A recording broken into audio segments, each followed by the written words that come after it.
comme un homme qui était aveugle, qui s'appelait Samson, et qui disait aux gens, donnez-moi de vos biens et de vos richesses, sinon il va vous arriver tel et tel malheur. Et effectivement, ceux qui refusaient étaient frappés de certains malheurs. C'était une épreuve à laquelle ils se sont trouvés soumis. Et peut-être bien également qu'il était en contact avec des diables qui l'aidaient dans sa besogne.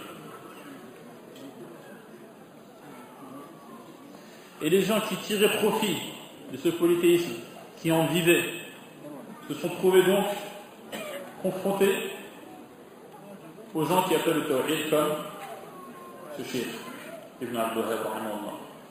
Ils se sont donc opposés à lui et ont cherché à dénigrer son appel et l'effort qu'il fournissait. Comme cela est le cas pour tous ceux qui suivent les prophètes. Ils se trouvent confrontés à des gens qui s'opposent à eux. Et voilà pourquoi il a rédigé ce livre, nommé Kashf al-Shubuhat, c'est-à-dire donc, dissipation de certaines ambiguïtés.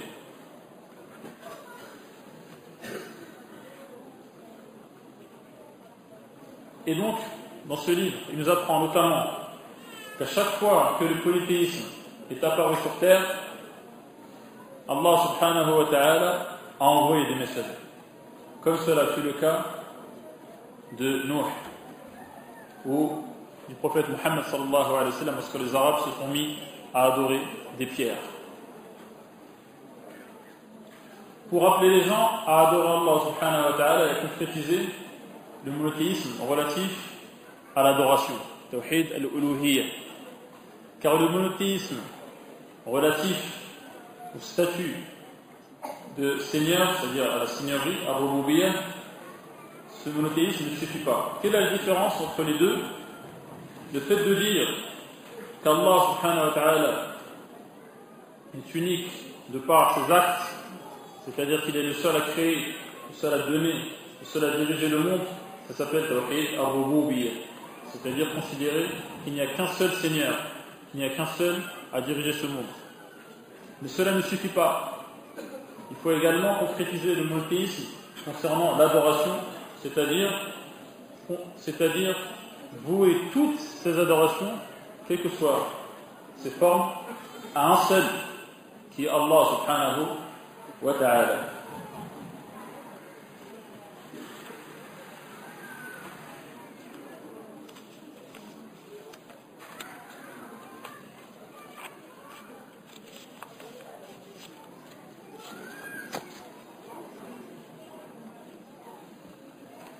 Et les polythéistes que le prophète sallallahu alayhi wa sallam a combattus et qui ont été déclarés comme étant polythéistes, donc non musulmans, savaient bien qu'Allah subhanahu wa ta'ala était le seul Seigneur, qu'il était le seul à créer, qu'il était le seul à diriger le monde, qu'il était le seul à donner à chaque créature sa subsistance.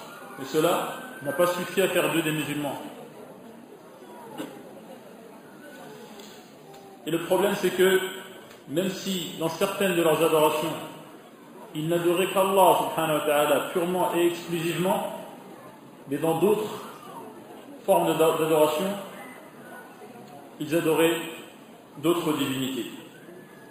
Cela a donc été la cause pour laquelle ils n'ont pas été considérés comme musulmans.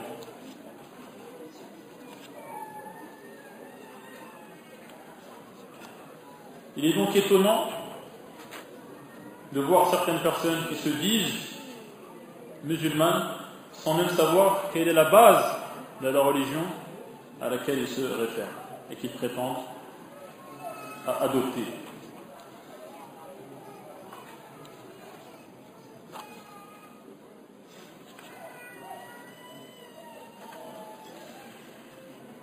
Et donc celui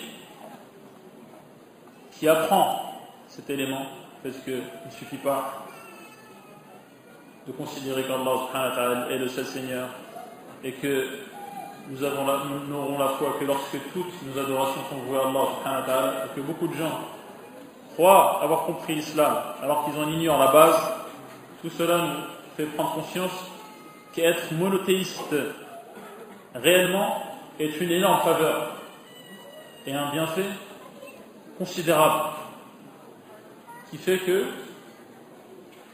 cela doit faire de nous des personnes heureuses de connaître le monothéisme et de l'appliquer et animées d'une joie à ce sujet, d'une joie qui est également mêlée d'une crainte de perdre cette faveur et donc de redouter de quitter cette faveur vers le kufr, vers la mécréance.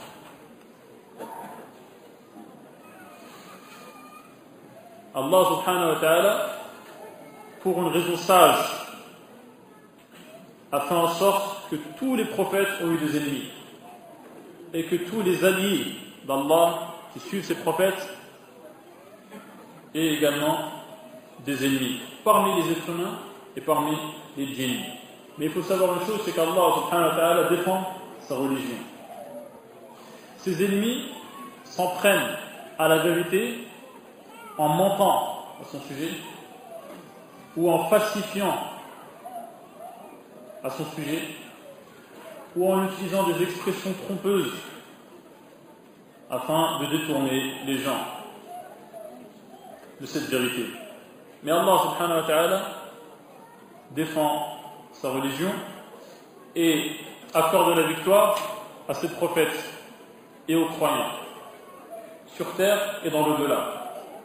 Cela peut se manifester par une victoire suite à un conflit armé ou une victoire sur la scène du débat et de l'échange d'arguments.